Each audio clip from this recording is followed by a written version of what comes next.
I just love the size, shape, and details on this jewelry box that we found for $2.50 at the thrift store. It looked really great on the inside with this teal liner, so I decided that I would keep that intact and just give the upside a little update.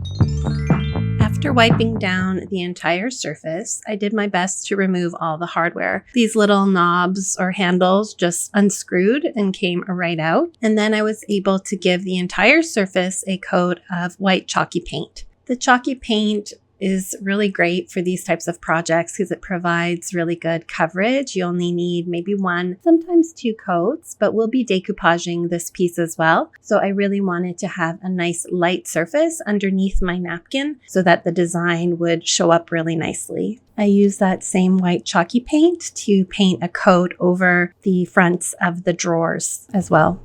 After my paint was dry, I applied a coat of Decoupage glue, specifically Mod Podge for this project, and then I let that dry completely.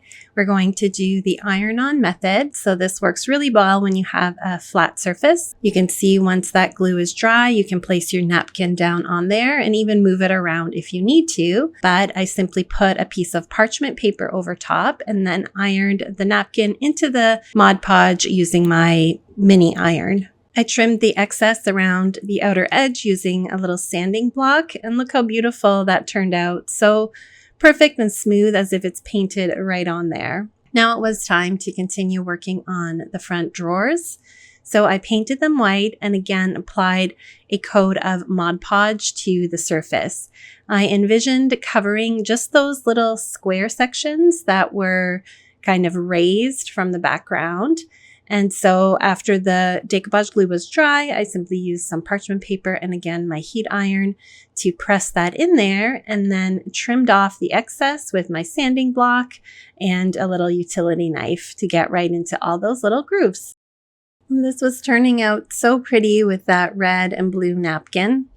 So I used a soft blue chalky paint to paint around the rest of the jewelry box. This is such a pretty color called Vintage by Decor. And again, because it's a chalky paint, it provides great coverage and it dries really quickly. This piece still looked a little streaky to me, so I did a second coat with this blue chalky paint. And look how beautiful that goes on there and covers completely. It's very satisfying to paint the pieces like this. I wasn't at first sure how to deal with the back side of it. It has the little knob for the music box that comes with the jewelry box, which was really beautiful. But I decided in the end to decoupage it with the same napkin as I used on the top and for the front. So I started again by painting a coat of white chalky paint over the whole thing and letting that dry. I applied that coat of Mod Podge and let that dry as well.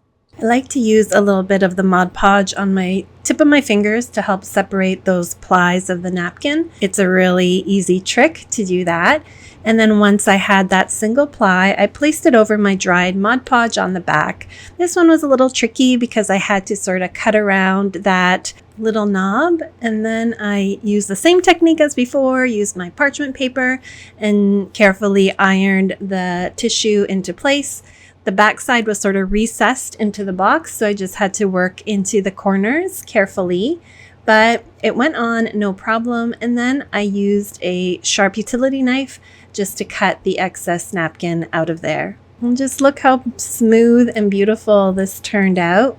I just went around with that same color of vintage blue paint to paint the outer border. While it was looking fantastic as it was already, I decided to add a bit of sparkle by painting some Mod Podge into the grooves of the drawers and then sprinkling on a little bit of this diamond dust.